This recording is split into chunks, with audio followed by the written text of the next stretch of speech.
excited. I know. I'm really excited too. I'm so excited. And I love that you're excited too. And you would absolutely love him. He's the most fun person. I'm sure at some point you guys will get to all hang out, but Yes. He's a big, strong American football player. Yeah. He was It's not every day that the world's most famous pop star falls in love with an NFL champion. And it's even rarer that their romance unfolds like a modern fairy tale, one that the entire globe can't help but watch with rapt attention. Taylor Swift and Travis Kelce are not only headline makers on their own, but together, they've created a love story that is captivating as any song Swift has ever written. Yet, even in the age of oversharing and relentless curiosity, there are moments and secrets they fiercely protect, keeping some chapters of their love story hidden from the world. It was a moment millions wanted to witness, but only two hearts will ever truly know. When Taylor appeared on Ryan Seacrest's radio show, she let her fans on the magic of Travis Kelce's proposal, sharing just enough to satisfy curiosity, but holding back the details that made the moment uniquely theirs. I gotta figure out ways to make sure that I do have things that are just between us. And thankfully, we do have a lot of those things, Swift confided, her voice tinged with both joy and a subtle protectiveness.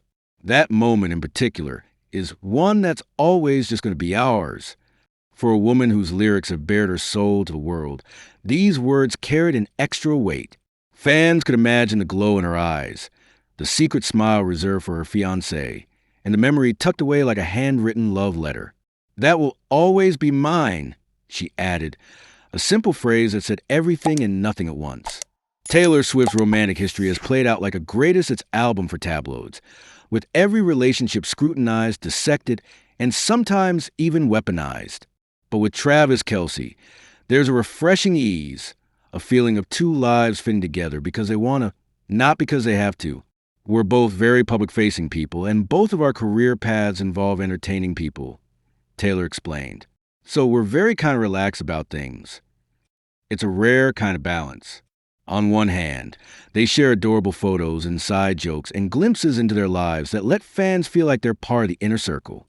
On the other, the couple is masterful at keeping the best parts strictly for themselves, proof that intimacy can still exist in a world of social media saturation. Swift's new album, The Life of Showgirl, gave fans a tantalizing peek behind the curtain. The track would set the internet ablaze, not just for its sultry lyrics, but for the sly nods to the man who captured her heart. Lines like, "Forgive me, it sounds cocky /y, Mayties me / and open my eyes / redwood tree / it ain't hard to see /'s love was a key / that opened my thighs. Left no doubt." This was Taylor, unfiltered and madly in love. The revelation didn't just leave fans blushing. It sent shockwaves to the Kelce family, too. On the New Heights podcast, Travis's brother Jason couldn't resist ribbing the Kansas City Chiefs tight and about the song's more revealing moments. Travis, ever the gentleman, tried to play it cool, but even he couldn't dodge the gleeful teasing. Any song, that she references me in is very, I love that girl. What do you mean? Any song that she would reference me in any way, he stammered, clearly flattered and maybe just a little overwhelmed. But when the conversation turned to their dad, Ed Kelce, listening to Wood, Travis admitted, with a sheepish laugh, that he was terrified. It was a moment that made them all the more relatable, proving that even global superstars have family moments of awkwardness. There's a reason Taylor Swift and Travis Kelce's romance has captured our collective imagination. It's more than just the allure of celebrity or the thrill of a high-profile engagement. It's the way these two navigate fame, openly, honestly, and without apology, yet with just enough mystery to keep us guessing. Swift has always been a master storyteller. She knows how to craft a narrative that feels both personal and universal, whether she's singing about heartbreak, empowerment, or the dizzying rush of new love. With Kelce, she's found a partner who matches her energy, a man who commands stadiums on Sundays but can still make her laugh, a man whose athletic swagger is matched by a genuine tenderness. The couple's willingness to share parts of their journey only draws us in deeper. We root for them not just because they're famous, but because their love feels real. There's a playfulness in their interactions, a spark that's impossible to manufacture. You can see in the way they look at each other, the way they talk about each other, and the way they're building a future together, one private memory at a time. In an era when every private moment seems destined for public consumption, Taylor Swift has managed the impossible. She's given her fans enough to feel included, but she's kept the most precious parts of her relationship out of the spotlight. She's admitted, with characteristic candor, that she could talk about her engagement for like an hour.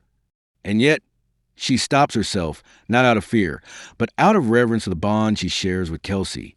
"I won't stop talking if I start. You know what I mean?" she joked to Seacrest, laughter in her voice. It's a reminder that some stories are too special for the world, that even the biggest stars crave a little privacy. As Swift enters this next chapter, engaged in love and creatively thriving, her fans are along for the ride, eager to decode every lyric, every interview, every subtle Instagram post. But even as she shares her joy, she's setting new boundaries, redefining what it means to love in the spotlight. For Swift, this isn't just about a diamond ring or a chart-topping album. It's about finding someone who sees her, who cherishes her, and who is willing to keep their most sacred moments between the two of them. It's about writing a love story that's both for the world and just for themselves. Perhaps what makes this romance so captivating is that it reminds us of something we all crave, the magic of a private moment in a public world.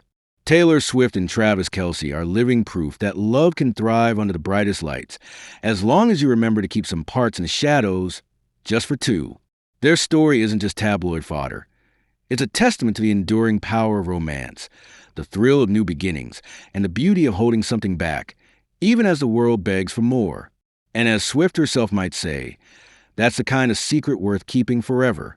As fans, we'll keep listening, keep cheering, and keep hoping for a glimpse into the next chapter.